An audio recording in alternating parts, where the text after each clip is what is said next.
everybody. Welcome to Nova Scribes. This is going to be the fifth installment of an interview series with Nilay Modi. This interview series is a live interviewing along with graphic recording or sketchnoting. So if you have a sketchbook, an iPad, or whatever tools you like using, please take them out, hold them in front of you, and start sketchnoting. Brian has his sketchbook. He's doing traditional. I hope that I'm excited to see for anybody who is. But if you're just here as well, just to listen and to learn, we're going to be also sharing some really cool knowledge. Nilay, thank you so much for being here. I'm really excited to be talking about our subject. I apologize if there's any technical issues on my end in advance, because for some reason my computer doesn't like having any tabs open when Zoom is open these days. So, I go by Brian Torello saying anything that can go wrong will go wrong when it comes to virtual. So what we're going to be talking about today, though, is virtual facilitation tools. So for a quick introduction to Nilay. Nilay is a designer and co-founder of Clayboard. Did I say it right? Yep, perfect. Yep. A workshop platform backed by Google and Y Combinator. Is there anything else you'd like to say, Nilay, before we get started with the questions? No, that's good enough. Best way to learn more about Clayboard is clayboard.com. Yes, definitely. And definitely at the end, I'd love to talk specifically about Clayboard. I remember when we had our first conversations, you really wanted to focus on like facilitation specifically, but at the end, as you kind of go into Clayboard, I know that their name just recently changed. Yeah. I'd love to learn more about kind of the history of that and, you as a co-founder. Yeah. So with that said, let's get into our first question, which is simply facilitation. How did you get involved in facilitation specifically? Yeah, I mean, I didn't know who facilitators were up till like 6-8 months ago. I accidentally kind of stumbled on facilitators. I didn't even know that this was like a job that people had, but so we, just a little back up and well, first I just want to say everyone, thanks for being here, and I really appreciate you all taking the time out of your busy day and and graphic recording. I'm super excited to see kind of what you all make, but anyways. How did I get in facilitation? So we used to be a webinar and events company. So we, the idea was that, webinars should be much more social and, virtual events should be better, all that. And then the pandemic kind of happened all at the same time. The thing is, we never got the whole headwind of that. There were companies that were started a little bit earlier that got a lot of the benefit kind of from it, but especially like the conference platforms. Anyways, so we spent like about a year and a half kind of building our, webinar events product. And, we had a good amount of customers and things like that, growing at a way a startup should be growing. And so, we were trying to figure out what to do next, or like, what can we turn this platform into? And so we started seeing like, okay, who's using our product? And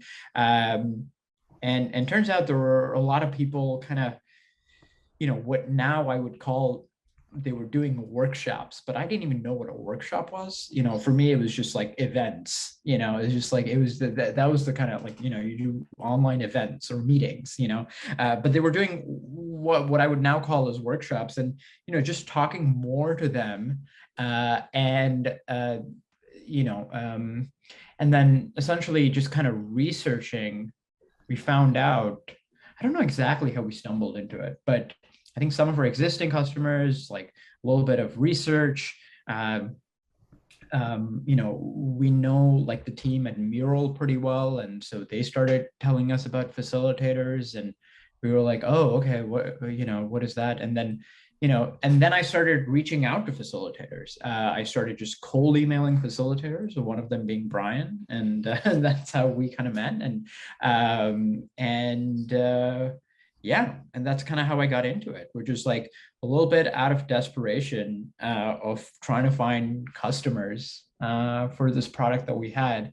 It wasn't really for facilitators, which is what we realized by talking to facilitators, but we realized that facilitators had a problem, had a series of problems doing things virtually. Essentially, no one was really focusing on them.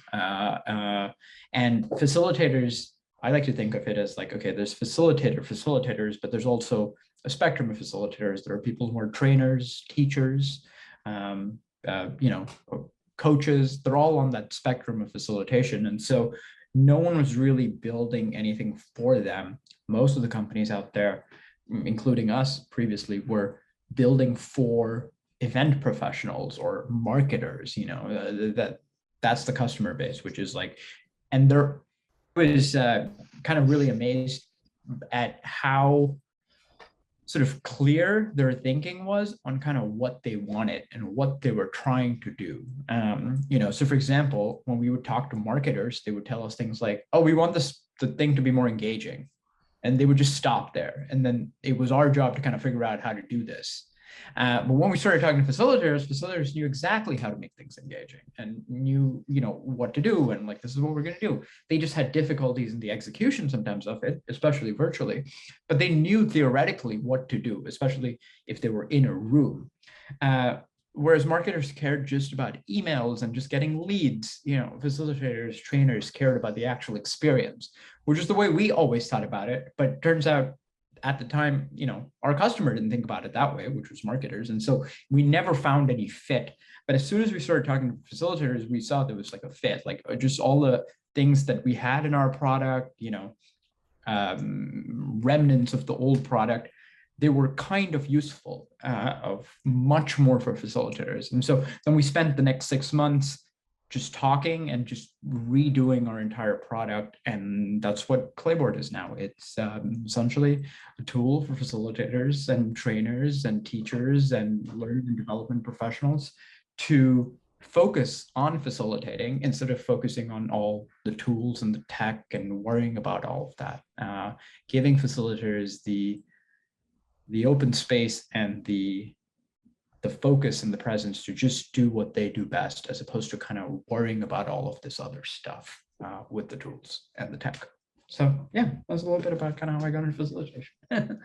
Oh, well, that's great. Thank you so much for giving kind of like this more in-depth story about it and how you got, because you actually answered the next question, which was like, how did your interest with the virtual space start? But it sounded like really it was triggered by COVID. You were in the event space. Yeah, it was a little bit before COVID. So just for context, also, we were in an accelerator called Y Combinator in the beginning of 2020. So Y Combinator is the biggest startup accelerator in the world, in the US specifically, and companies like Airbnb, Dropbox, Instacart, whatever, all kind of went through that sort of program or school or whatever you want to call it. We started in like January of 2020. And back then also we were interested kind of in this virtual thing. This was pre-COVID. COVID started in March or April of that year. Well, there was like in China, but like in the US, like wasn't a thing still. We ended up working on a bunch of different stuff, and we kind of eventually kind of came to this towards the end. But we were interested at the time, at least in tech, people were talking a lot about remote teams, and we were thinking a lot about how do we help them stay connected, and how could remote be maybe as conducive to collaboration as in person. And we never had any good answers for it. We thought a lot about it, but we were trying to build like tools, and it wasn't very obvious to us, like, how could you make Zoom better, or how could you make Slack? Like those were the main tools people would use when they were working virtually. And it's like, wasn't very clear. And then we were talking to lots of people. So we were always interested in how the virtual world could be just as good as the real, or even better, maybe in certain aspects. Now I feel like I have an answer on that, but and kind of accidentally, we are tackling some of those things about people working remotely. but before it was much more team oriented. And so it was not like COVID. It was just much more about the shift happening in remote work, even pre-COVID. Yeah, so that's kind of how the kind of, and I think I've just generally been interested in like how, yeah, like how do people interact virtually? And I think that is, it's an interesting question, and like, what are the possibilities? And yeah, and we interact virtually all the time, all day. We just never, and we didn't work that much virtually, but we're interacting with people at, you know, at an individual level virtually all the time. So I think just that, even that broader question is just interesting of like, how do you engage with people? How do you kind of talk to people? How does language change? I don't know. I'm just fascinated by that as an idea. And then, yeah. It's really interesting. For me, one thing that I really connected to was when you talked about, when you mentioned Slack, and that's specifically because I'm currently part of a volunteer community, global community that's on Slack. And I personally don't like Slack. Maybe it's just because I don't use it enough, but I find it just that there's so many threads going at once when I'm trying to find myself, even like find a certain tag, it's impossible. Yeah, I can talk about Slack also a lot because we spend a lot of time kind of in that messaging space. It turns out there are better tools out there. People are working on better tools. Threads is one where it's kind of separate asynchronous conversation based on topics. It turns out that people will do the lowest friction thing, and Slack is the lowest friction thing, which is not thinking about it and just sending a message. It's easier for you. It's hard on the other person. But the way people act is that they're going to do the lowest friction thing for themselves in the short term, as opposed to think about what the other person and the kind of long-term consequences of that. And so, yeah, it's like a lot of tech is like, the reason it's like addictive and, you know, kind of, it's like going to like lowest common denominator of like human motivation and action, right? So it's like, that's why they're not the greatest tools, but everyone uses it because it's so simple. Like, yeah, you know, there's lots of people have, for example, lots of people have tried lots of dating apps and like different versions of it, but it turns out the easiest is to swipe left or right. That is the simplest motion to do from a friction point of view. And so you get the lowest denominator of a tool adopted by the mass amount of people, right? And so anyways, this is not just random, but I think this ties into, well, a little bit about Clipboard, but the reason we're, you know, the idea of planning your agenda, the idea of doing lots of activities, that's a useful idea for everyone, right? Like you could, you know, we could sell it as a meeting tool for everyone. The reason we don't, and we focus on facilitators and workshops, is because you all already do that behavior, right? Other people don't. So if I were to like, you know, go and tell like some manager at some random company that, hey, like you should do this to run your meetings, they're not going to do it because planning takes a bunch of time, and it's easier to just jump on a Zoom call and just figure it out on the spot. Like, yeah, whatever, you know? And so that's why we don't call ourselves like a meeting tool, but rather a workshop tool for facilitators, for trainers, people who are doing this at a professional level, as opposed to someone who's like, it's just kind of part of their job, running meeting. Because people will do the lowest friction thing, and Zoom is the lowest friction thing, which is why it's the most adopted one. So, yeah. I've been more in an office space in the last few months. I've been seeing kind of how offices run and such, and just how after being around people like Brian and Jill and people who really put meetings together in this amazing way, seeing how bad people are at putting meetings together, it's really given me a new perspective on a lot of stuff that I started being like, yeah, everybody knows how to facilitate. I'm like, no, I just happen to be in this amazing network.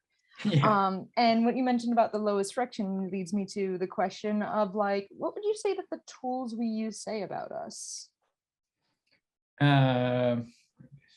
goes into that less, less friction, not a laziness, I wouldn't say, but. I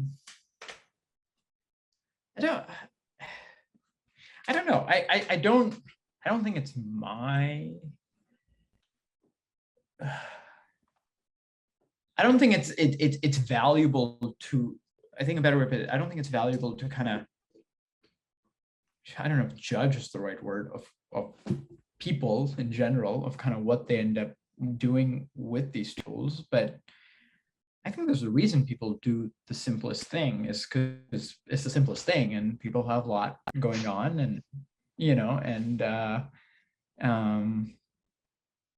I don't know, like life's complicated and hard, and so you want to try and make it as simple as possible, and so you're going to try and do the simplest thing, but sometimes the simplest thing is not the simplest thing in the long run, but seems like the simplest thing in the short run, right? So you can, that's what you make bad trade-offs all the time,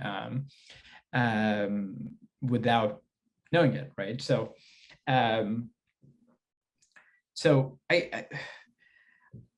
not exactly sure. Like I think people and I think this ties to like the role of a founder, or the role of an entrepreneur, in my opinion, is to help people solve a problem. And I think a tool is only as good as the problem it solves. And if it solves the problem at some level, it's a good tool. And if people use it. Yeah, I think when it comes to things like Zoom and just kind of a lot of the tools that we use to work right now, it's just that, I'm just a big believer like that we can do better. That's the idea, is like there's a bunch of people trying, including us, because we think that if this is the end, then I don't believe that, and I don't think that's a good thing for people, the world, or whatever. Like that, this is just like a lot of people's imaginations just stops at Zoom. It's like, okay, I can't even think of how can this be better? And that's the role of the entrepreneur, in my opinion, is to recognize that and see possibilities and understand people's problems and try and make things better. So, when I look at people using Zoom, I just, it's just them using the thing that they know, and that's solving the problem for them the lowest friction way, but it's not solving all the problems, and, things can be better. And yeah, and that's why we kind of do what we do. But yeah, I don't know if I had a good answer, but I just had a bunch of stuff. So you had a lot of emotion around it, it sounded like, and that was good. And when you were talking about Zoom, it's funny because we are on Zoom right now, and the reason I chose it was the simple thing. One, I hate anything to do with Microsoft Teams personally, but that's one of the reasons. But no, we pay for Zoom also, right? Yeah. And Zoom's great. It's just not. It's like everyone's trying to use a hammer on everything, and it's like it's not built for that. And Zoom was built in a world. Zoom was a company that was built like 10-15 years ago in a world where most people were working together, and it was like for the odd conference call that you ended up when you were traveling and you wanted to talk to someone, or if you're doing sales or something like that, like with people like halfway across the world. It wasn't meant for like we're doing all our work here all the time. Yeah, and it wasn't built for, in our opinion, it's like wasn't built for facilitators, wasn't built for trainers. People wasn't built for a pandemic. It wasn't built for a pandemic. Yeah, exactly. It wasn't built for a pandemic, right? So yeah, I mean, I'm a big fan of it. Like I think one-on-ones, things like that, just they're really good on it. Just small groups. Yeah. Mm-hmm. So with that said, why do you think that what's so important about, let's say, making things better? So one aspect is UX design. What's so important about UX design or user experience? Yeah. Because when you're answering that, what I'm thinking about is when you're in a conference with the entire company and they have a slide deck where it's all just words. Mhm. And you can't really read that slide deck in time. They're just reading off of it. And this will be the CEO doing so. And so when I think of user experiences, also like why is user experience important to apps and in tools, or Mhm. just like why is it Yeah, important in well, experience? yeah, I mean, the way we we think that user experience is super important and design is super important, but also like just the way it works is, essentially it's like the Steve Jobs quote, which is the design isn't how something looks, it's about how something works. And if anything doesn't work the way a person uses and intends it to, like it's not well designed. Classic example is a push-pull door. It's like you always do the wrong thing for some reason, and it's just like it's not designed well. The door is not telling you how it's supposed to be used. And I can talk about Zoom all day, but it doesn't do what it's supposed to do, and it kind of does something else and what you would like it to do. But we see this in our app also. It's like, a lot of times people will do something and it doesn't work. And I think UX is important because the goal of technology is to hide it, is not to make it the thing in the, is to get it out of the way. And bad UX is when the user gets stuck in the goal that they're trying to accomplish, and so that the technology comes forward in sort of in their perception as opposed to what they were doing. What matters more to them, which in case of doing a workshop is facilitating. That's what matters to people, right? Like facilitating, making something engaging, helping participants. These are the things that facilitators are trying to do. And when the technology gets in the way, or they're trying to do something, the sort of the technology becomes the forefront issue. And so UX matters because people are not using technology for the sake of using technology. They're using technology to accomplish something. And you want to get them to accomplish the thing as soon as possible. Yeah.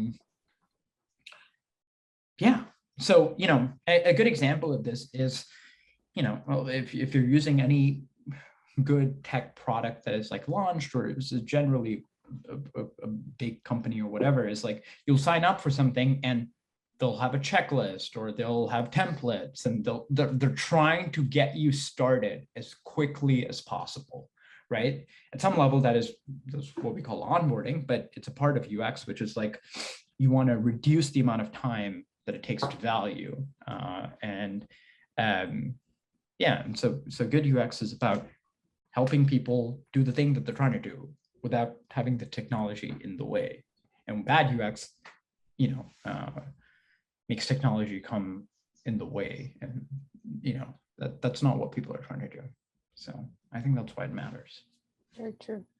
Do you think that do you consider that aesthetics, just aesthetics, do you think aesthetics are part of user experience and design? Like, do you think they're an important part of the entire user experience? I think it's a part of user experience, but usually people divide it up. Like that's why you get UI, UX, right? So sometimes it's, when it comes to a role that companies hire for, they usually put it together, right? Like partly because, sometimes it's not enough of either or, but they complement each other. I think, it's like, if a, the thing that tells you something is clickable or something is a button is the UI, right? That helps you with the UX, right? Like they're connected in some sort of way, in a way that maybe I don't really know how to articulate as well, but they're connected. But why? So that's one reason why it's important. UI and aesthetic is important because I think at a more philosophical level, UX is user experience and UI is user interface. For Brian put that in the chat. But I think UI just by itself is important, just the way things look. Like, for example, a website is not as useful. Like, it's useful in you knowing what they do, but it can look good also, or a product can look good. I think at some level, like Zoom has better UX than UI, right? Like it looks way worse than it works, you know? But I think the question of why that important is like, I think it's much more a philosophical question, which is like asking why beauty is important and why is art important? And well, it makes life worth living, I think is the short answer. Something like that, which is that it juxtaposes this, it makes the suffering of the world more tolerable, something like that. And it kind of relates to tools, something, you know, it's more about why should you make anything beautiful? Why should you make your house beautiful? Like, you know, I think we're generally and from a business, I was reading this thing recently, which was like, from a business point of view, it actually doesn't make that much sense to make things beautiful. Like it kind of does, but not really all the time, most of the time. Zoom's a great testament to this, which is like billions of dollars of public value in something that doesn't look right. So there's usually not a business case, but I think you do it despite that. You do it because it's worth doing. And this is why, you know, different companies have different cultures, and, you know, some things look good and some things don't look good because of it, you know, essentially it's what the people believe inside the organization. Yeah, I mean, you know, Zoom could hire 2 people and fix it, you know, but they don't, because they don't care about it, you know. And so I think it matters because, you know, one, again, it's connected to UX. 2, it's like, why is anything worth being beautiful, right? Because it kind of makes it worthy of being at some level intrinsically. And then at some level, I think there is a long-term business value, but in the short term, I don't think there's that much business value. Long-term business value is like, it associates with your brand and things like that. But those things come in the long run, right? I think brand is a luxury you get out of usefulness. You know, if your thing is not useful, it doesn't matter how the thing is perceived or looked upon. I think that comes first. The brand is a long-term consequence. And so I think it helps with all of that. But yeah, I think you do it for the sake of doing it. Wow, that's really, really fascinating. From a designer point of view, hearing someone kind of describe it that way is really, really cool. And, you know, the classic example I'm thinking about is, you know, everybody thanks Steve Jobs for taking that calligraphy class that made him interested in making Apple aesthetic versus just pure code. Right. And I think, you know, one of the quote unquote practical uses of aesthetics as well is it makes people more interested to look, as you say, makes suffering in the world a little bit more tolerable, but it also brings pleasure, so people are more willing to use your device because they're more interested in because it's interesting, it's right. More engaging. Yeah. And for some reason, you know, it's like, you know, if Instagram looked like Zoom, you wouldn't use it. You know, it's just some reason why, you know, consumer apps look a certain way and business things just look like it just, you know, this thing is going away slowly, but like, yeah, and the reason is it's like when you're selling to consumers, it just turns out it's way more important. When you're selling to businesses, there's all this other thing that you have to dedicate resources to, like dealing with IT admins, you know, which like you don't have to do if you're just, if you're selling Instagram to people, if you're building Instagram, you don't have to deal with IT admins or security. And, it's more of, you have to deal with it at a larger problem, but you're not dealing with it at an individual level. And so it's just like resources just don't go into this. But I think there's a lot of companies, like young companies, and, that are doing things and are trying to change that, yeah, so lots of new tools. And if you use things like, Notion, Airtable, all these kinds of things, like they care about that as a fundamental thing, because that's one of the things that actually, one reason for caring about UI UX is like it actually differentiates you from like the big, old companies, namely Microsoft. So yeah. Good. That's a good point. And yeah, it makes me think of a particular change management company that I've worked with, where they're leading a lot with design because they're working with employers, talking to their employees. And a facilitator who I worked with specifically said, and you mentioned work and how that's changing, but she said, why is it that outside of work, all our stuff looks good, and then as soon as we get to work, it's like we forget all that stuff. We know that a human attention span is something between 3 and 7 seconds, but when we get to work, it's like, oh, read this 30-page paper on this event that you didn't attend because it took up too much of your time. But the 30-page paper, yeah, you'll have time. It's like, no, that doesn't work. The communication is going to be lost. Things we would never tolerate, like in our personal lives, right? Yeah, but because it's work, we will. Lots of things like that, right? So, but yeah, I think it's changing, right? And I think it's a generational shift. It is a remote shift. Like it's a bunch of things that add up, and I think will change over time, and it's happening already. So, yeah. So. And I think that things that look good also generate trust, from an artist's point of view. When I put a resume together, if I put a resume together that's, using Comic Sans, nobody's going to trust me in my work, because it's just like there's a level of detail that I don't put into an important document. Yeah. And so I think that, when, people say, oh, that looks professional, sometimes that just means, oh, it looks good. And so that generates trust. Or papyrus.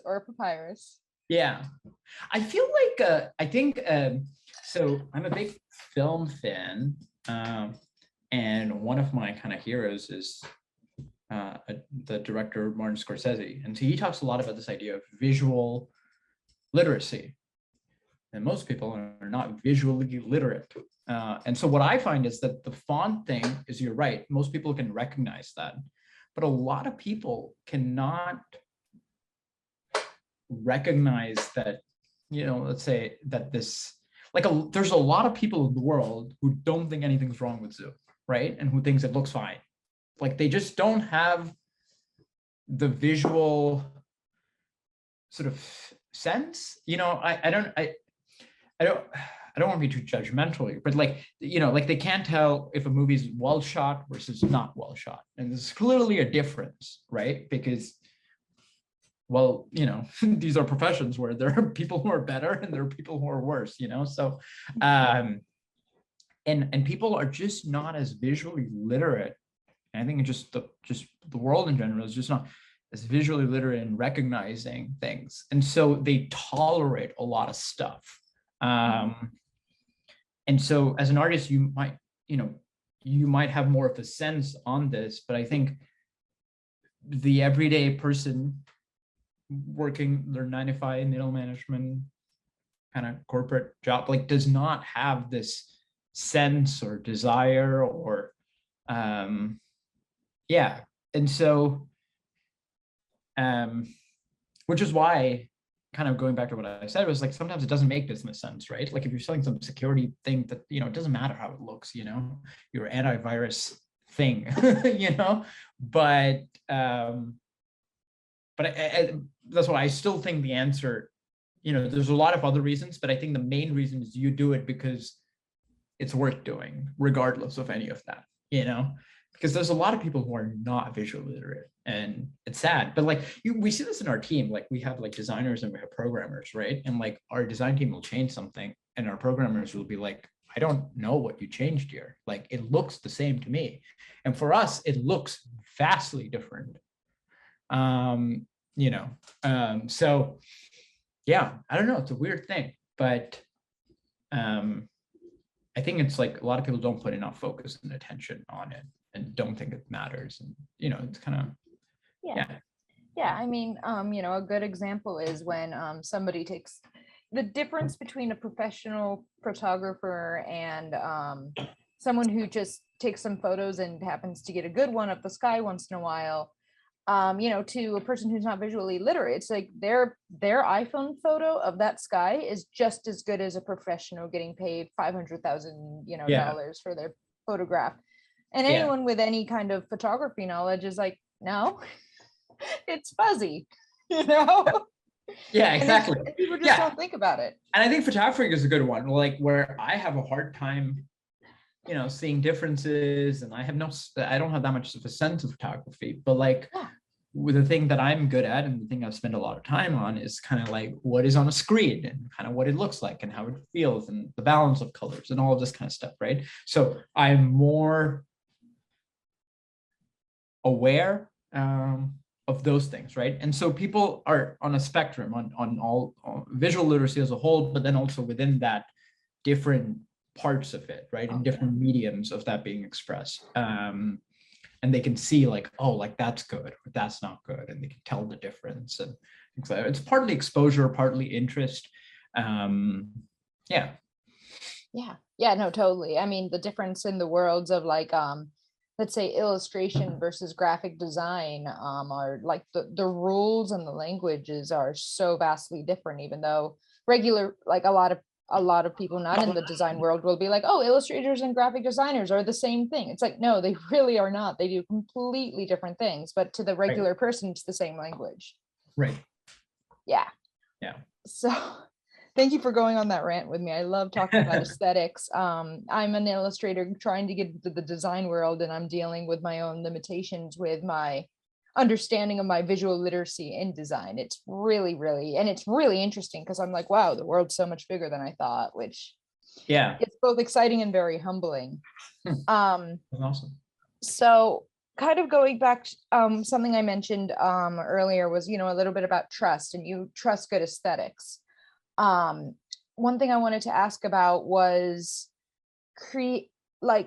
on virtual facilitation, for virtual facilitation, how do you create spaces that people can trust you, or create open and safe spaces in virtual environments?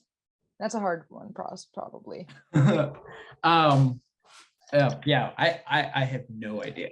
Is the short answer.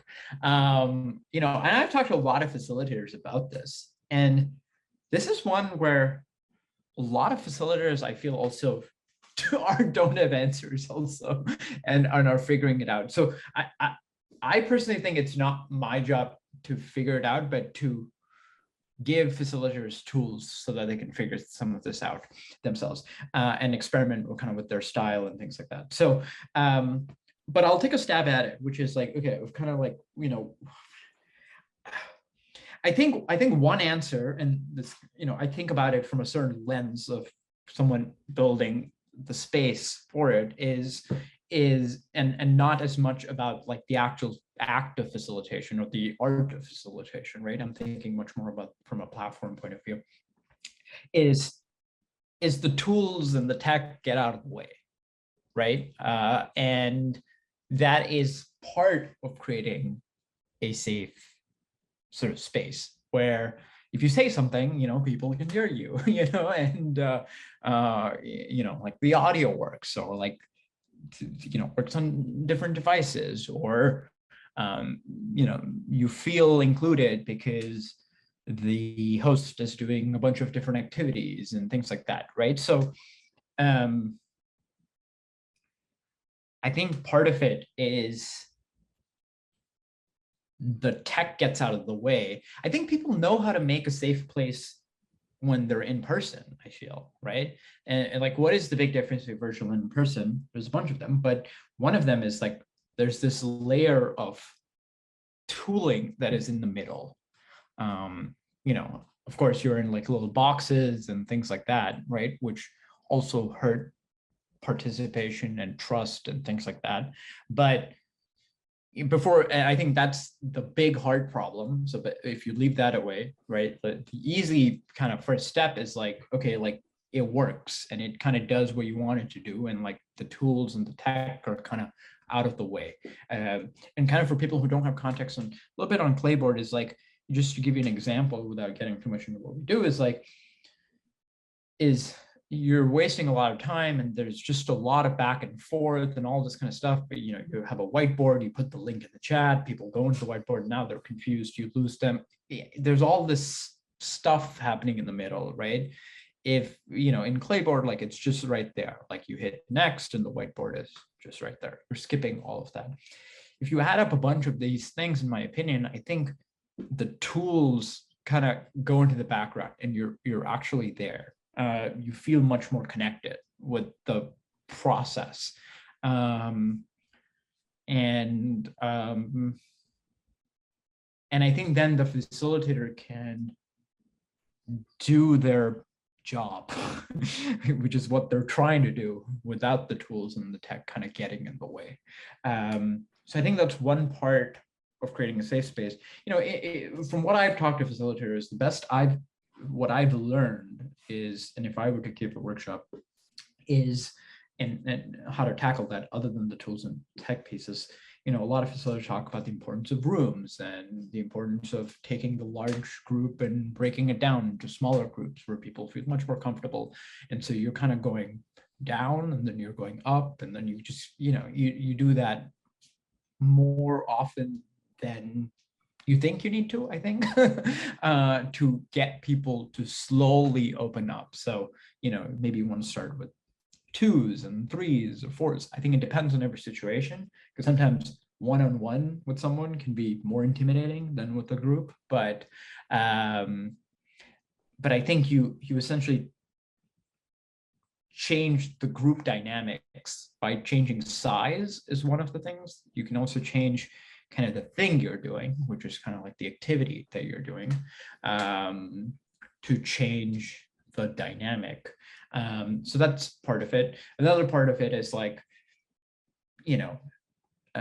listening to people, like being present and listening to people. And part of being present is the tools are out of the way, so you're not dealing with all of that. You're kind of focused on people.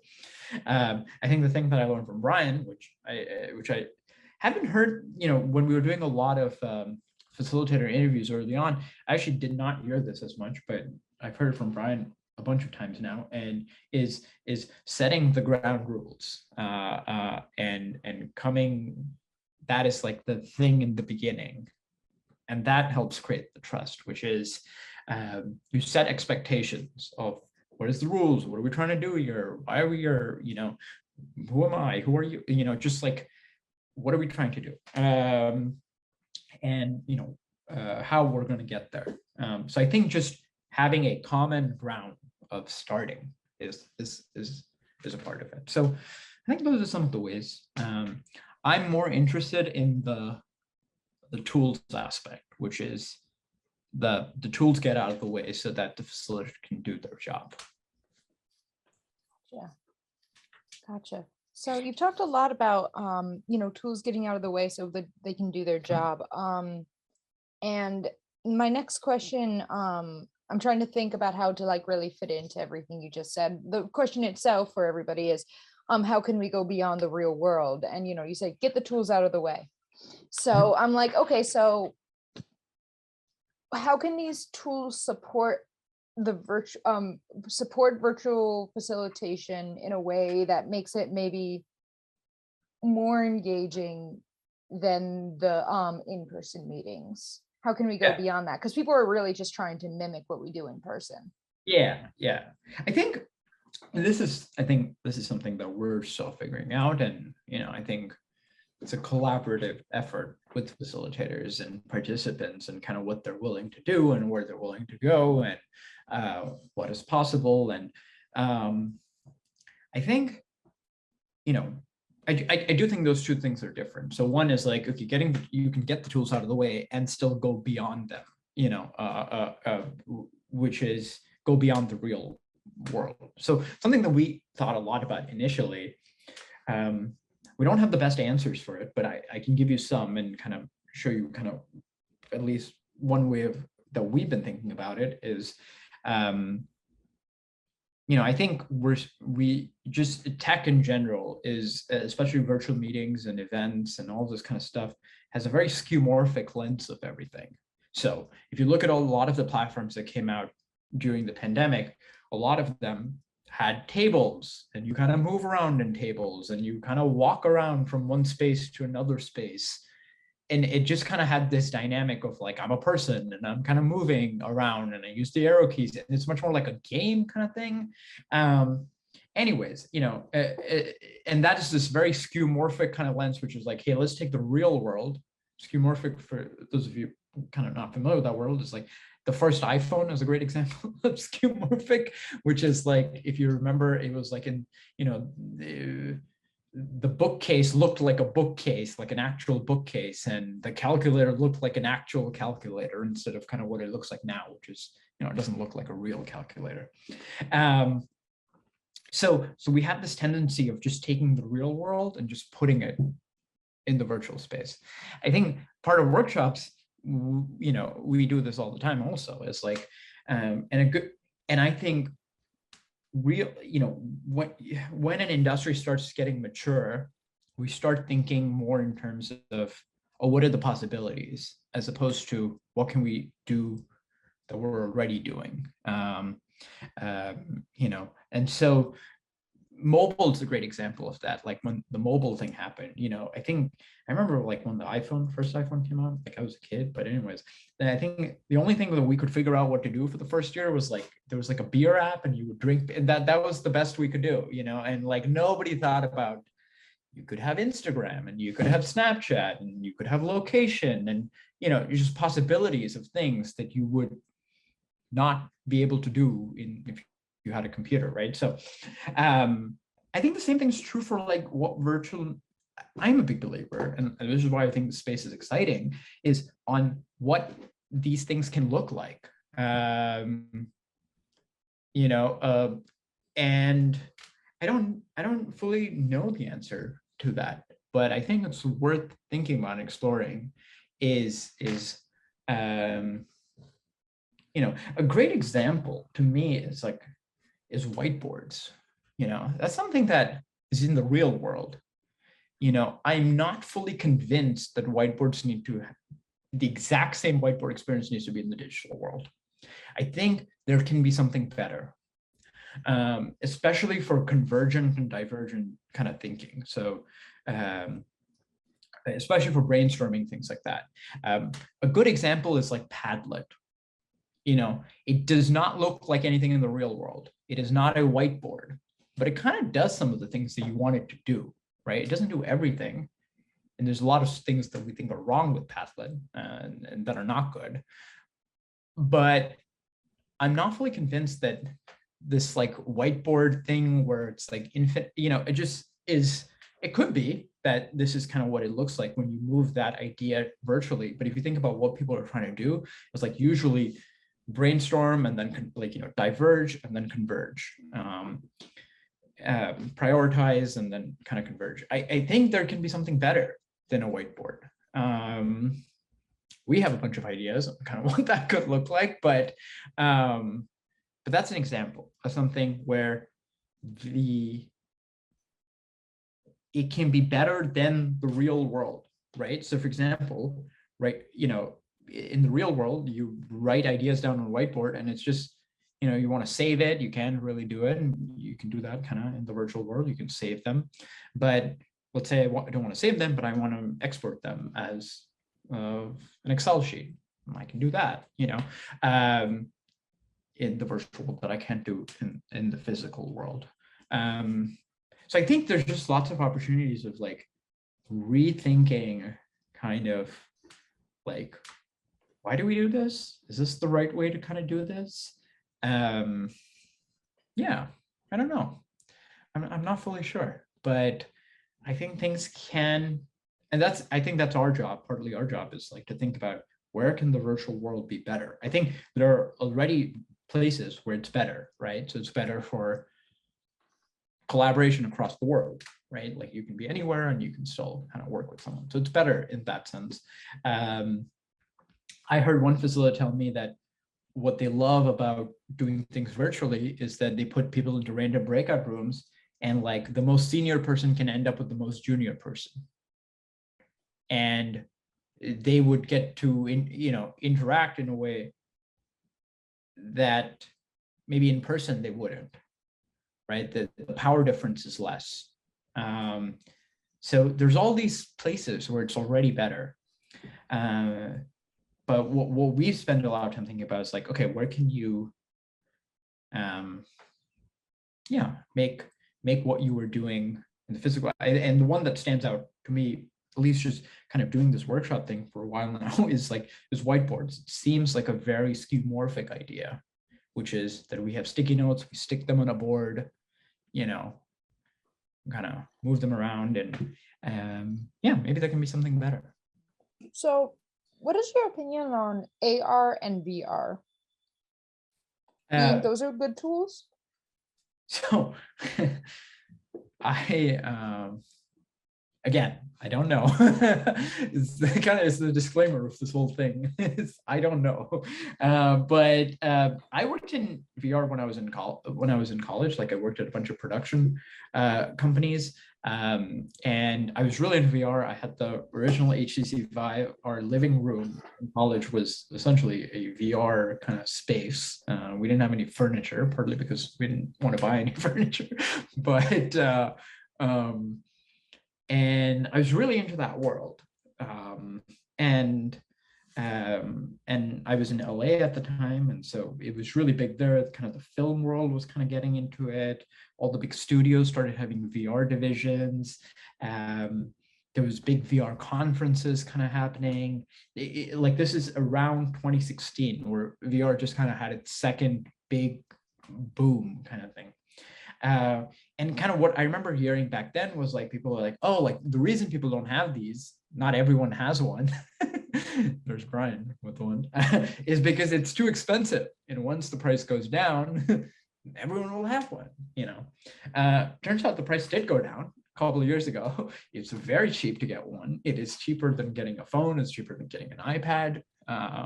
You can get an Oculus Quest for $299 or something like that. Like, it's not crazy, but turns out nobody has them, and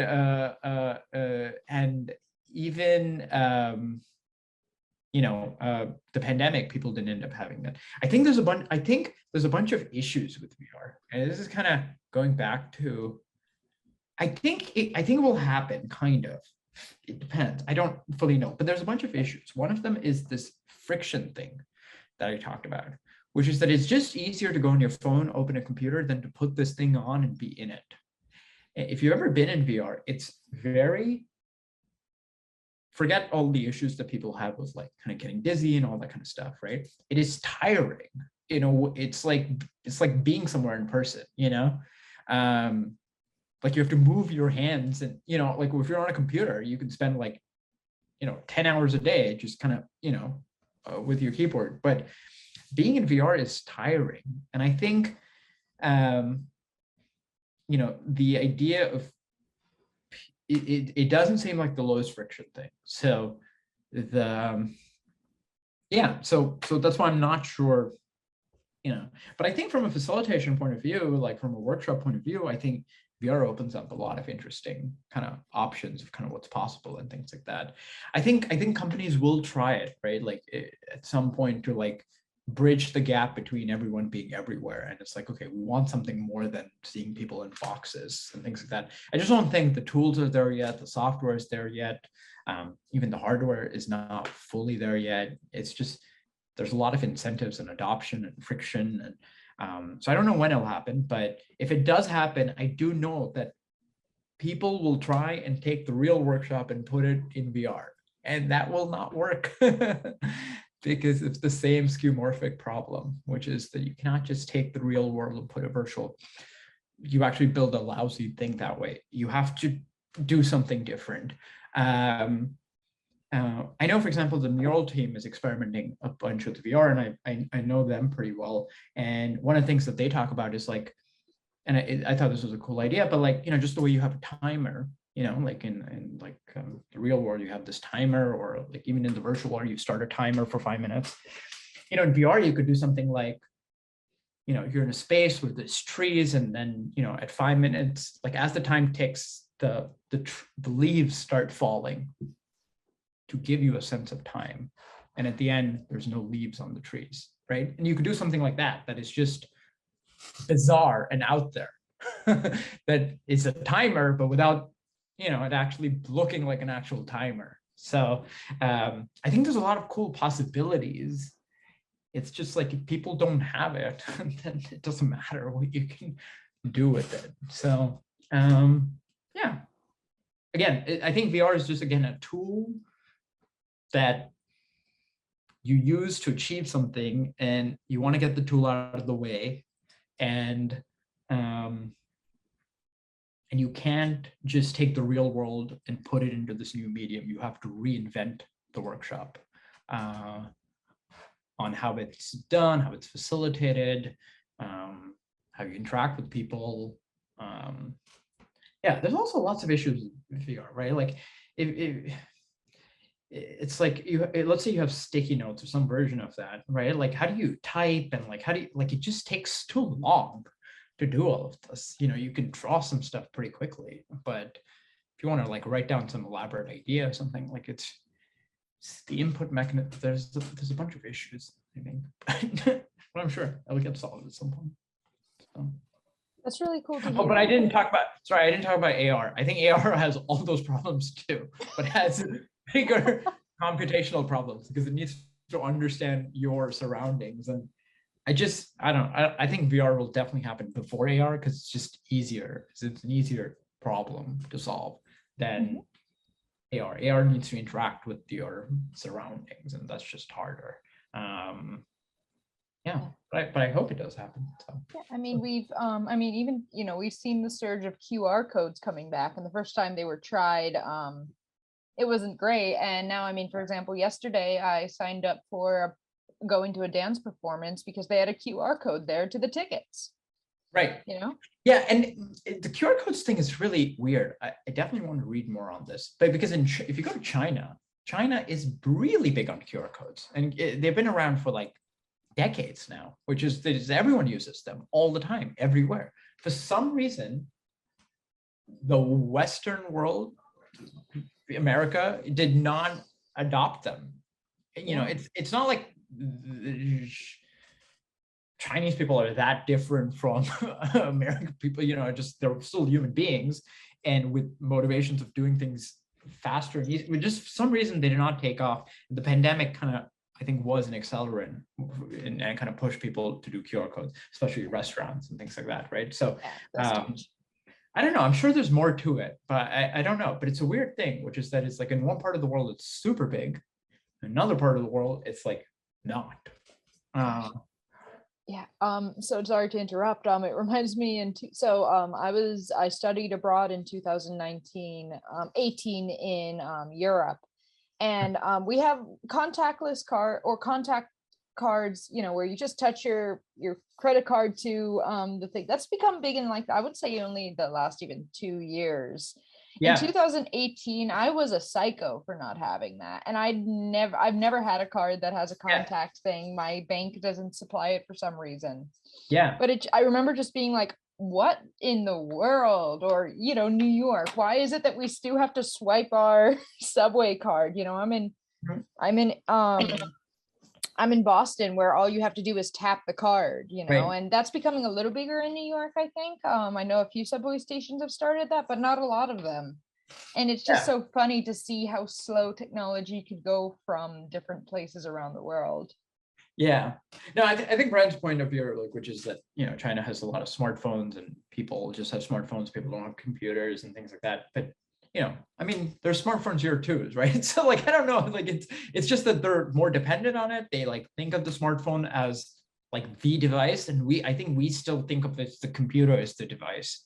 Like the smartphone just feels like a bad computer in some ways, at least for doing serious things or something. I don't know. And payments being a serious thing, but yeah, I mean, in some level, like the developing world has an advantage of a lot of technologies. They don't have to go through just all the shifts. Like they don't have to go from like one wave to the next. They can just go straight to the last wave. So for example, like in Kenya, there's like there's a thing called M-Pesa, which is like just their digital currency. Like they didn't go through all the different currencies and then debate, like is digital currency, they just went straight there, right? Like, because that was the easiest thing for them to do. Yeah, there's a lot of examples of that, but yeah, I don't know. Yeah, anyways, I don't know how this relates, but No worries. I mean, really, we're just talking about kind of technology still and tools, and it's a little bit away from virtual facilitation, but it's again that usability is so important when it talks about any tools. However, I am starting to look at our time, and we are about at an hour, and usually I'll like leaving around 30 minutes just for questions and people to show what they've been working on. So I really have one more question for you that's a complete curveball. It's not related to anything we just talked about. Which was simply, this is, Nova Scribes, we're visual practitioners here. So, and, I was also thinking, as you were talking about, tools getting out of the way, graphic facilitation and graphic recording is like exactly the opposite, where it's very much like putting this new tool putting this something completely new into a room that a lot of people haven't seen. So I won't ask you your opinion per se, but I'd love to hear your perspective about graphic facilitation and graphic recording. Yeah, I don't really know if I have a perspective on it, but safe answer.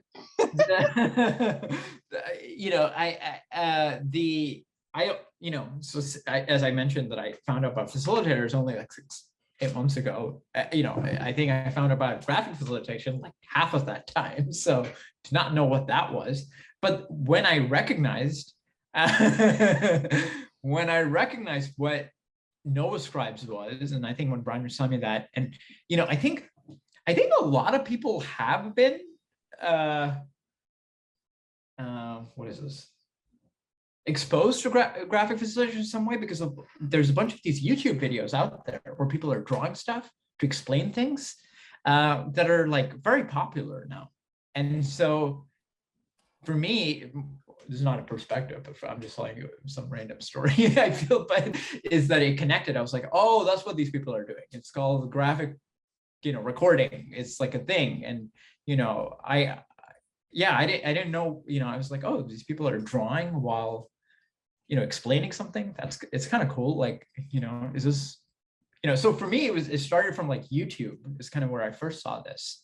And that's kind of how I always thought about it, is like, my thing was like, oh, maybe they're like, they don't want to make a video, and like, this is kind of like the video that they're doing. I don't know. Like, I was just like very, and then I was like, oh, like, when it's like, turns out this is a thing that people do. And so I actually did not know about it for the longest time, but I think it's cool. It's just a short answer. So I think it's cool. Like, I watched a lot of those videos and I find them helpful and useful. And I think it's super cool.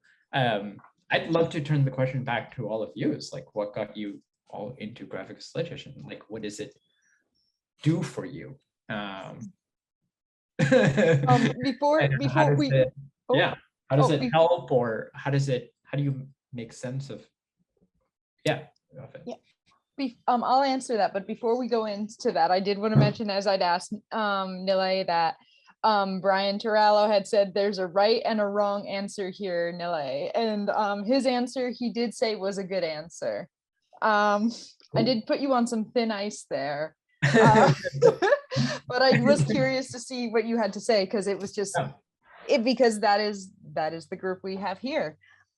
So from my perspective, I come from it actually from a bit of an accessibility point of view, partially, for a few in a few different ways. I'm first of all, the thing that I've learned to be kind of proud of, but have to always share with people is I'm dyslexic.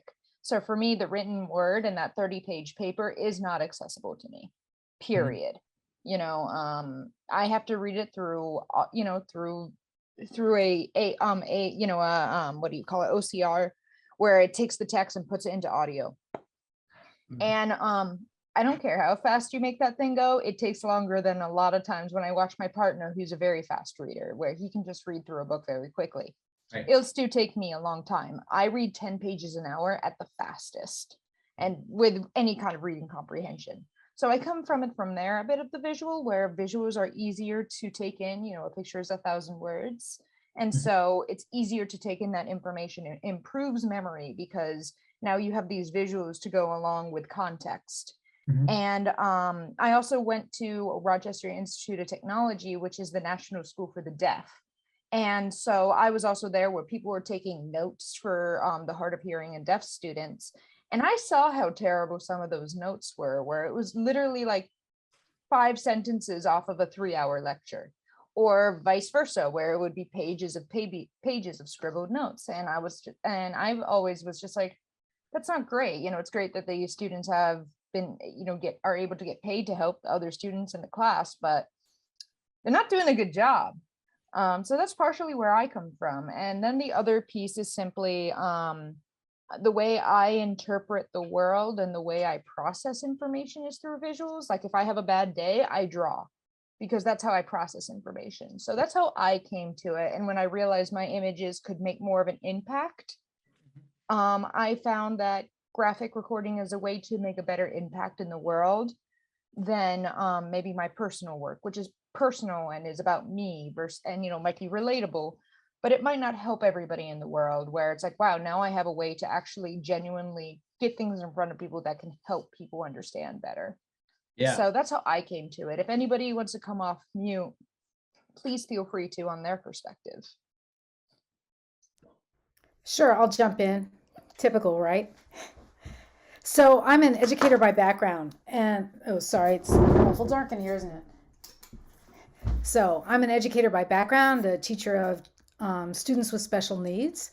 And so we recognize in education way before the business world that people learn by seeing, hearing, and doing. And so for me, that was a big piece of it. I was artistic, but I didn't draw. But when I started training in the corporate world, for the American Management Association, we started adopting visuals, and I was like, I can draw these better than this clip art stuff. And this was back in the 90s.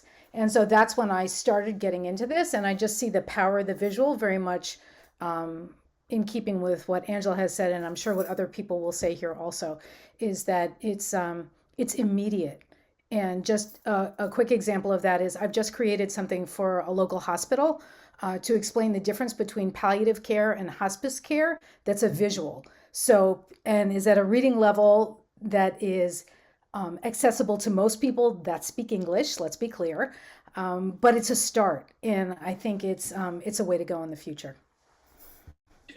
Do you know by any chance how much it decreased? Like, is there like a quantifiable like thing of how much it decreases? Like if you make something, for a seventh grade science, and then you draw it, it's accessible to like a 5th grader also. Like, is there some kind of, is there a reading level thing where it goes down a couple of reading levels? I can send you some data on that. Yeah, I'm just curious. Maybe you can drop that in the chat, Brian, because I mean, I know from experience, and readability is so important and people don't pay attention to it in general. And in a hospital setting, it's even harder because there are all those multisyllabic words that are a nightmare for people. Right. Yeah. So I see that Susan had her hand raised, so Yeah, I'd love to make some space. Thank you. I just wanted to say quickly, my background is in communications, professional communications, and it just became clear people were not reading anymore. They're not reading corporate communications. So I started to introduce graphic recording into my workplace, and it made a difference in meetings. And somehow the drawings are more credible from administration and the corporate center than memos are. So anyway, it was interesting. They're powerful, I think.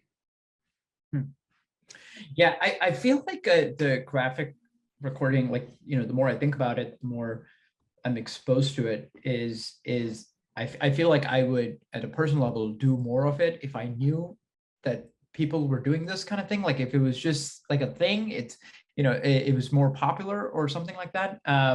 Because I've started realizing that, kind of what you were saying, Angela, which is that I'm much more of a visual learner also. I can, I don't have dyslexia, but, I prefer, doing things that way and just being a designer. And so what I've seen myself do a lot lately is like, even if I'm just writing text, like I'm doing it in what we do with UI design, and it's just called Figma, which is, it's kind of like Photoshop or whatever for designers, UI designers. I will just write there, and it just feels much more comfortable and accessible to me than doing it in a Word doc for some reason. Even if I'm just writing bullet points, the something about it just being in that space where it's like where it's a canvas as opposed to a document, it just feels better for me.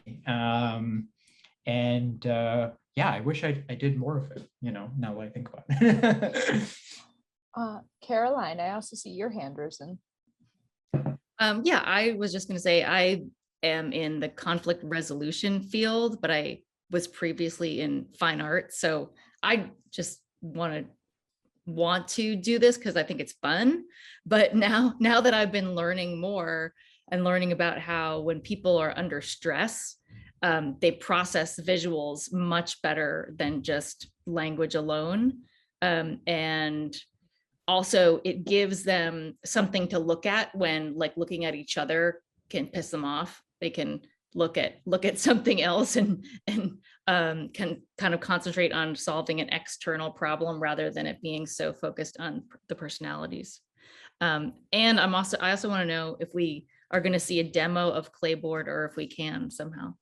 Yes, please. Yeah, well, I don't want to, I don't want to take too much of all your time, but I'd be happy to show you all if you all have a minute, or happy to invite you all to a session or something. Brian does a bunch of sessions for us with us, so yeah, whatever. I don't know if we're on time. You guys have to go somewhere. I don't know. So we have two options for the group. So I know people who have been, I can see Brian and a few other people have been sketchnoting as we've been talking. So we can either share those first and then do Clayboard, or give Clayboard the view and start with Clayboard and then go into sharing. What would people's preference be? Please don't be shy. Let's see. I would love to kind of see the, I mean, that's my personal preference, but yeah. Wait, what is yours? What is yours, Nilay? Is to see the visual thing that people have made. Sketchnoting, visual scribing, graphic recording, however people want to. Let's let's start with that then. And then let's go into the Clayboard and learn more about it. So I'm just gonna start with Brian partially because he's on my upper row. But also because he's been sharing the entire time. Sure. I've been using this as an opportunity to play around with my document camera and different views of my document camera. I don't typically use a doc cam, so this was a good opportunity for me to try it out. So, just taking I tried a new format where it was sort of like baseball cards of ideas. And I really tried to do grouping without being too border crazy with it.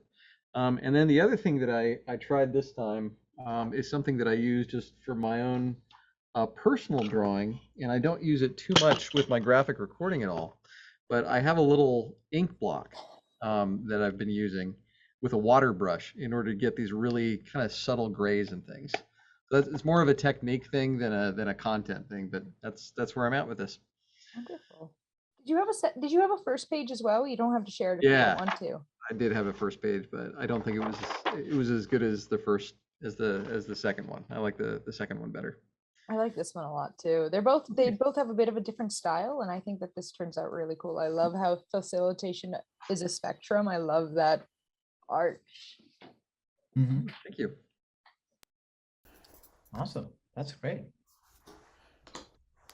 I can share if that's okay. Just Yes, hop on. please. can you see that at all? I'm on, I'm learning Procreate, Oh, nice. and I'm learning to try and use less text, but I don't know if I succeeded. And also using text packets. So Nice. anyway, that's my attempt tonight. Awesome. I'm still used to doing markers. Oh, that's awesome. I'm vice versa personally, Susan.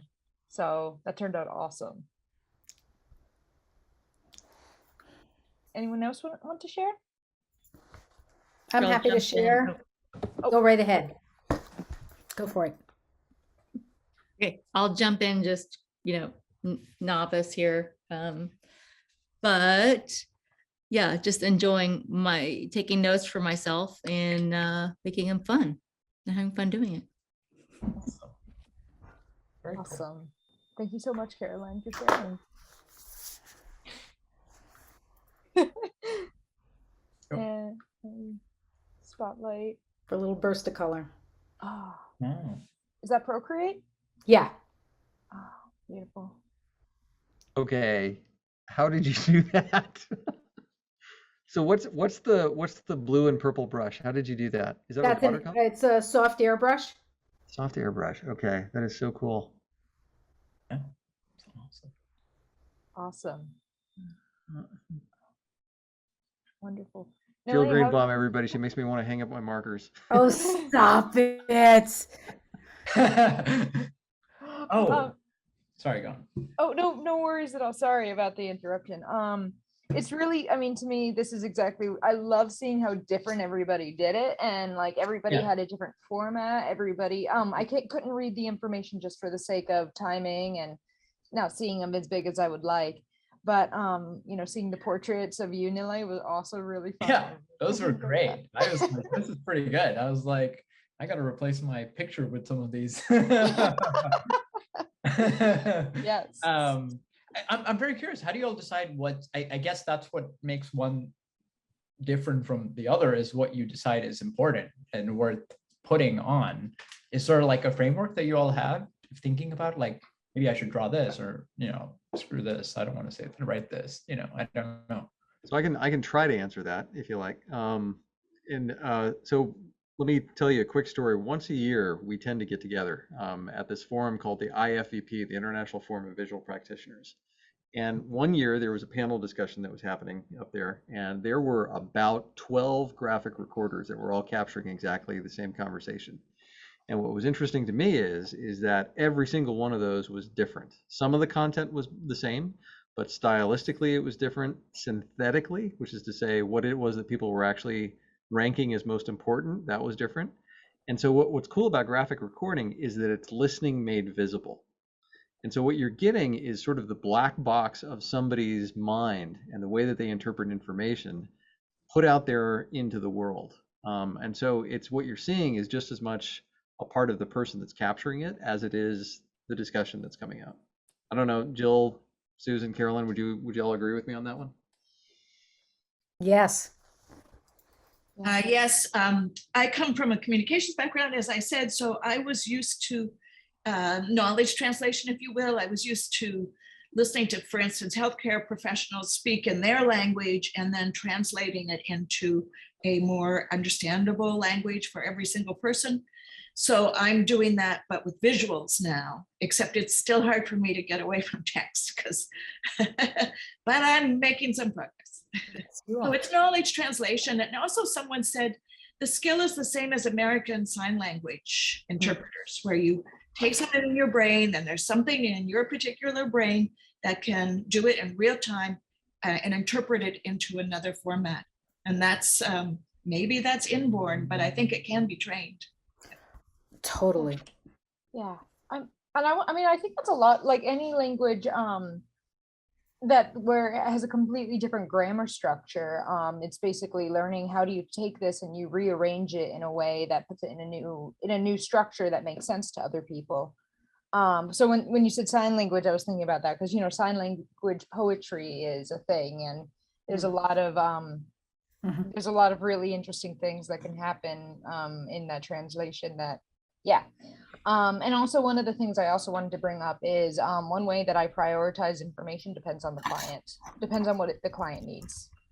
You know, so for me, that's something I like. One of the things that I always prioritize in my graphic recordings is keeping it a little human. So I really like adding in tiny little funny quotes that the people who are actually there will know it's referencing to. But also it's like, what does the client need? What is the most important parts of these conversations for the client? And that usually gives me an anchor on what should I actually capture. Because it can't all be funny quotes.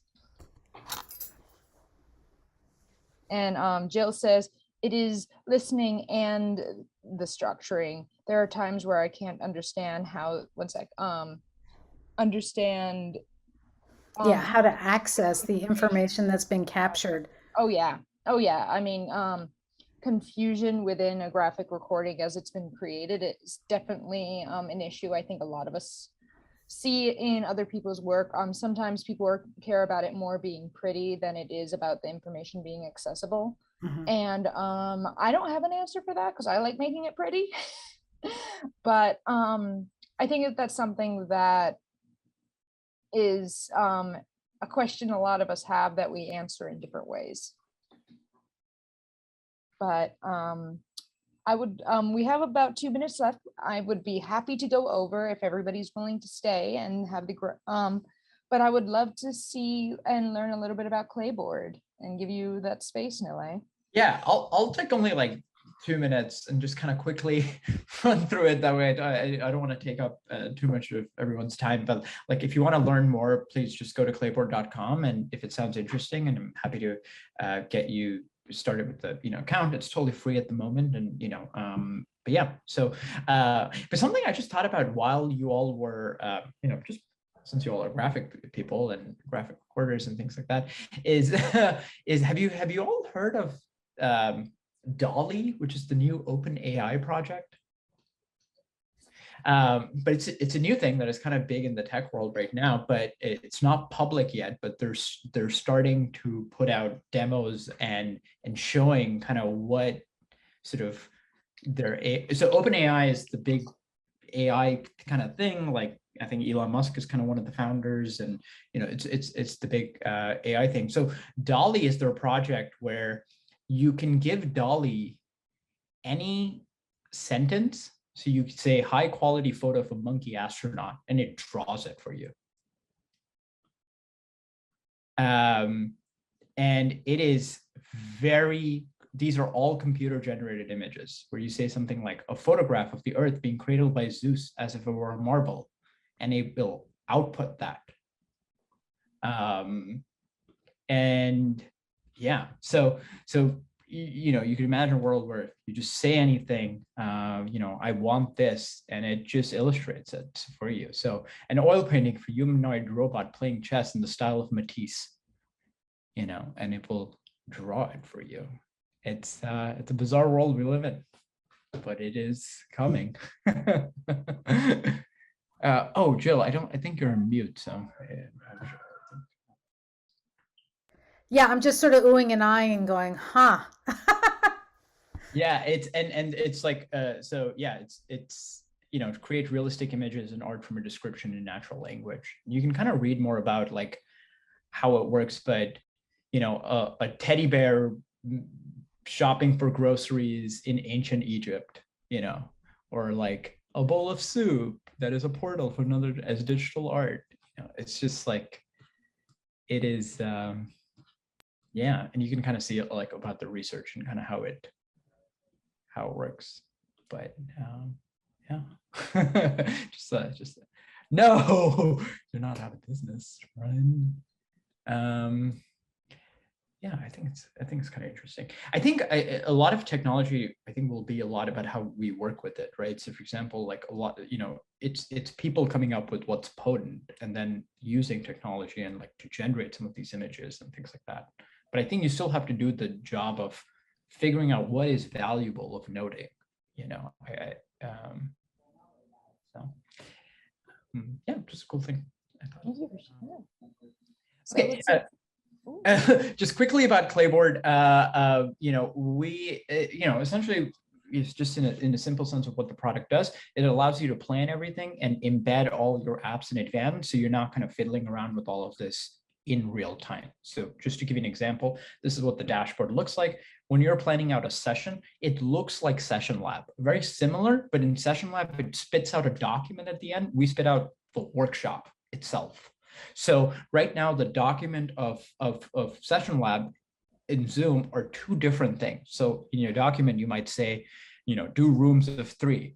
When it comes to delivering the session, you actually have to put people into rooms, right? And so we're essentially bringing those two things together, and that removes a lot of friction.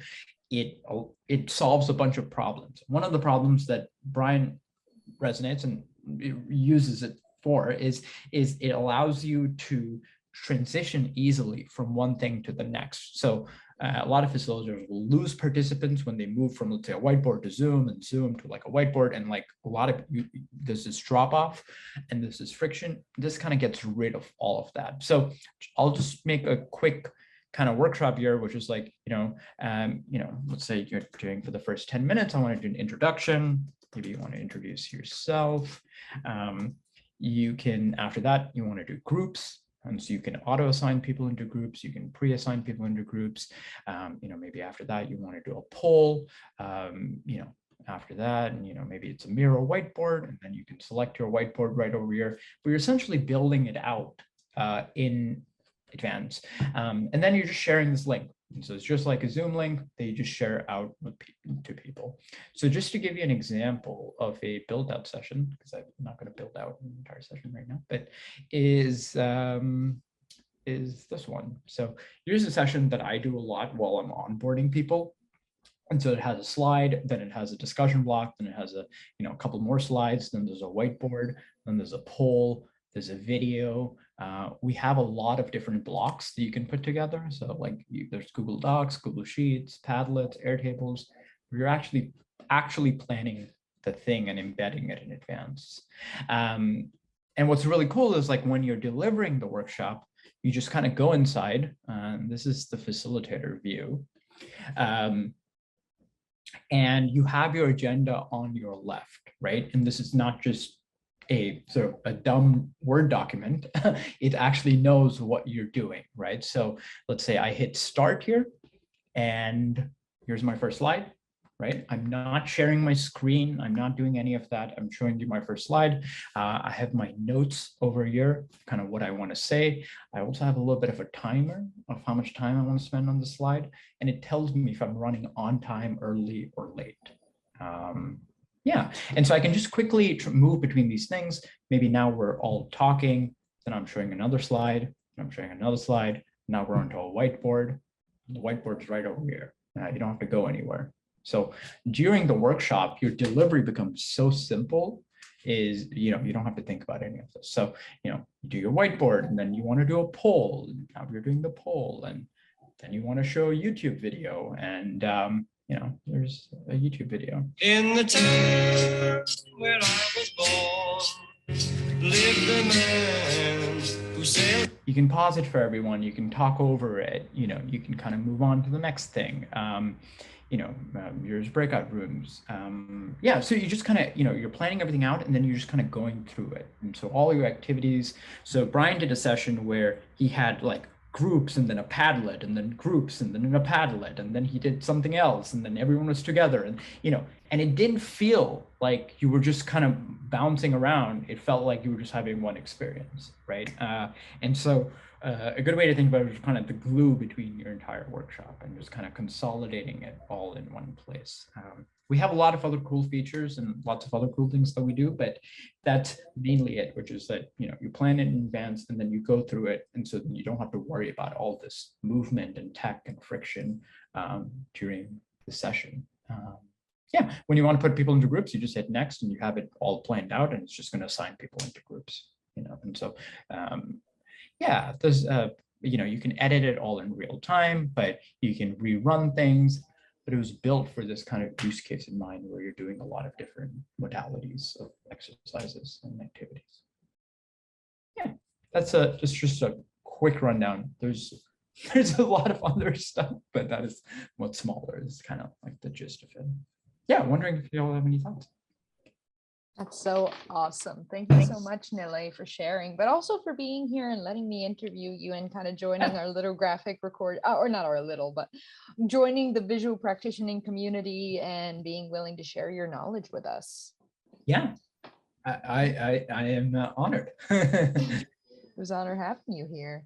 And I do want to make space for people. Does anyone want to ask Nilay any specific questions about him or Clayboard? I don't have questions yet. Nilay, I've got a question for you. Yeah. So you have really done your homework on the practice of facilitation. What is something that what have been your key takeaways as you've been interviewing and working with different facilitators? Key takeaways to run a workshop, or anything from them. What most stands out to you? I think how much facilitators care about the participant experience. I think that is something that was, it seems obvious, but like, yeah, I think facilitators really do care about like, oh, what the participant's going through and going, like for example, just if I were to share my screen again, one of the features we just built was this thing called attendee view, where you can, while you're doing a workshop, you can just switch into attendee view just to make sure what your attendees are seeing, right? It's so simple, and like we never made it, and we just built it now because what we found was a lot of facilitators would be like, well, what are my attendees seeing? And like that was really important to them for them to get started. Even though we told them, well, they just don't see the two bars. Like they just needed that, okay, I can click here. Okay, I see what my attendees are experiencing. Okay, it's kind of similar to what I'm experiencing. So, and that feature is, I think, a testament to how much I think facilitators care about what their attendees are seeing. And I didn't fully believe that in the beginning. Like, I think I was like always trying to be like, okay, but like, what are you getting out of it? What are you getting out of it? Like as the facilitator, like, and because when we were doing things for marketers and lots of other jobs where people care about themselves and kind of what they do. And I think facilitators do care about themselves. Obviously it's a part of it, but they care about, I think, the participants equally. Whereas like, when, just to give you an example of when we were doing the marketers thing, like they didn't care that much about the participants. They just cared about getting emails, which was their core metric and how they got a raise and how, they, got a promotion and stuff like that. I think that has been super interesting. And then also like kind of what I said before was facilitators have a point of view on kind of how to run something. And they have like, okay, we're going to do a bunch of activities, or we're going to do this. And there's this like point of view, and there's some different styles. Some people prefer to just go impromptu. I've talked to a bunch of facilitators like that, and some people like to plan. And so I think there's this point of view of how you should run things and how it should be done, which I think is a good thing, right? Like this is my style of doing it, and this is how I do it, and this is the background that I come with. I also think, another thing that stands out is how open facilitators have been and how easy it is to reach them. A lot of facilitators have their emails and things like that just on their website, and like a lot of them also have their Calendly links, and you can just book a time. And so I would do that a lot in the beginning, where I would just book a time on random people's calendars, and then they would talk to me, and it was great. And so from a product development point of view, it was very accessible. Whereas, and so the way we've always thought about it is like, okay, we're going to learn all this stuff from facilitators and trainers because they're just very easy to approach. And then we're going to take these learnings and extend it out to other people that are harder to reach. And our assumption being there's a lot of similarity, right? So a good example is schools and teachers, and they're much harder to reach, especially superintendents and those decision makers. But we know that we've been talking to a lot of them now, or a good amount of them, and a lot of companies also we can take those learnings to them and they resonate with all of them. And it's very hard to reach a lot of other people, like most sort of personas, as they say, is they're kind of hard to reach. Yeah, but facilitators are very easy to reach, and so it's easy to develop a product because you need to talk to people to make something. If you can't talk to them, then you can't make anything. Then you're just kind of guessing, what they want. Marketers also like very hard to reach, like trying to reach a CMO and stuff like that. We had to like make, early on when we were doing that, we had to make a bunch of excuses to like talk to them. We would be like, oh, we have a podcast and we'd love to interview you. And so we have to come up with these excuses to talk to them, and for facilitators, it's really not been the case, right? Like, I think we've talked to some really good facilitators, facilitators who have their own communities and facilitators at the top of and they're very open to talking to people. And so, yeah, I think those are some examples of what I've learned, what stands out. Yeah. Well, I wanted to, is there any more questions before I take the floor? Okay, looks like, yeah, it's almost 9 o'clock here on EST, so yeah, some of us might be getting a little sleepy. So thank you so much, everybody, for your time and really taking the time out of your evening or whatever time zone you're in to be here.